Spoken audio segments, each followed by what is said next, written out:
Mapadayon pa siya, no? Kitanay ka mo dason. Dason. Mapadayon pa siya, no? Kitanay ka mo dason. May kalipay! Ayan. Oh?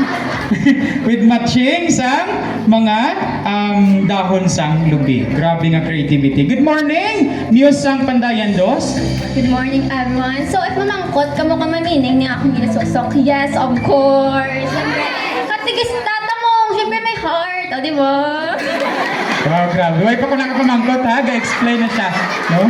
Katikista, syempre, may heart, no? Grabe ka namin isang iya nga outfit, no? May headband, no? May daw santa na ni siya, no?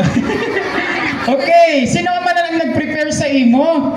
Actually, kami tanan. Wala agad kami may ginap out at you worry.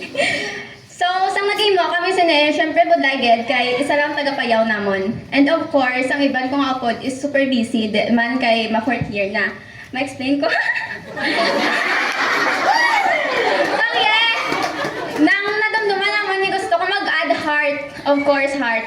Kaya kita nga mga katikista, may puso, gid taya. Hindi niyo pagdinaya. Dapat buot gid taya, of course. Kaya nag-serve ta kay God. So, ang it means naman sa corona, sine, kita mo ang corona ni Jesus katunok-tunok. So, wala natin audit! Siyempre pwede, kay katikistata, and of course, creative. So, ako na.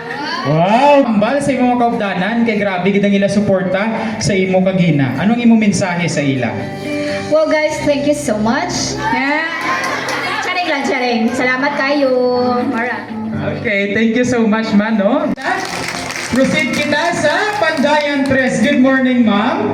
Good morning. Kumusta ang imo pamatyagan nga ginarepresentar mo bilang isa ka muse ang Pandayan 3? Ay, pilit ko yung gwapa-gwapa dito.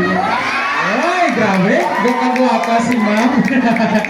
Sino naman ang nag-decorate sa imo nung may mga upod ikaw nga tray sang itlog? Ano ka ne?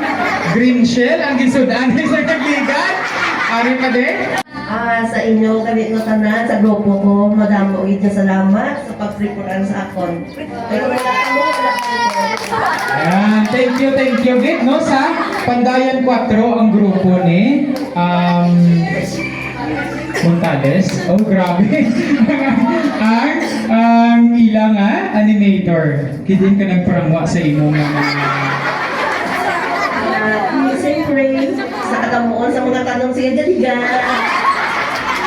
sa kadamuon sa mga tanong sa kahigat-higat. No? And by the way, ang aton nga tema nagasiling, no? Paghinampang upod kay San Francisco, no? St. Francis of Assisi. And isa sa gina-highlight ni St. Francis ang simplicity and